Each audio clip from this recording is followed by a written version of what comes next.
Upaya menggenjot konektivitas menuju Pelabuhan Internasional Tanjung Carat mulai dilakukan Gubernur dan Wakil Gubernur Sumatera Selatan Herman Deru C. Ujang. Salah satunya dengan dilakukan groundbreaking peningkatan akses jalan Tanjung Api-Api menuju TPI Sumsang di Kecamatan Banyuasin II, Kabupaten Banyuasin. Pembangunan akses jalan menuju Pelabuhan Samudra ini merupakan bagian penting dari pengembangan proyek strategis nasional sebagai infrastruktur kunci untuk mendukung target pertumbuhan ekonomi daerah hingga 8%. Pembangunan infrastruktur jalan dilakukan dengan teknologi mortal busa sekitar 1 km menggunakan dana APBN sebesar 33,3 miliar rupiah. Tanjung Api-Api memiliki sejarah panjang sebagai kawasan yang disiapkan untuk pusat logistik Sumsel. Setidaknya program ini sudah 8 periode gubernur. Kita melanjutkan warisan itu.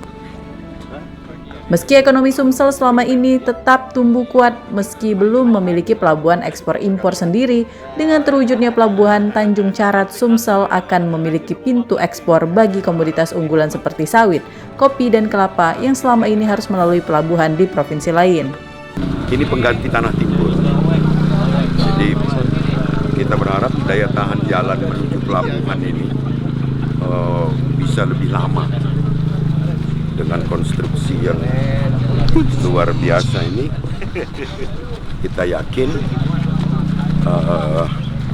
baik kualitasnya maupun lebar dan panjangnya sudah sangat proporsional. Dan pelabuhan semangat Pak Gubernur bersemangat terus sehingga Tanjung Carat ini yang ada di Banyuasin ini insya Allah akan dilaksanakan, termasuk industri yang pertama kali ada di Republik Indonesia ini ada di Banyuasin. Kondisi jalan sekarang ini kan sudah existing sehingga jalan tersebut sudah mengalami penurunan yang optimal.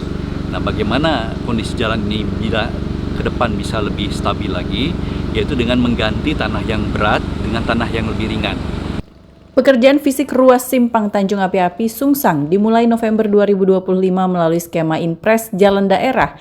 Ruas ini akan dilapisi dengan perkerasan ACWC, ACBC, galian struktur, serta mortar, busa, berdaya dukung tinggi untuk memastikan ketahanan jalan dalam jangka panjang. Dari Palembang, Sumatera Selatan, Muhammad Riza Falifi Anyus melaporkan.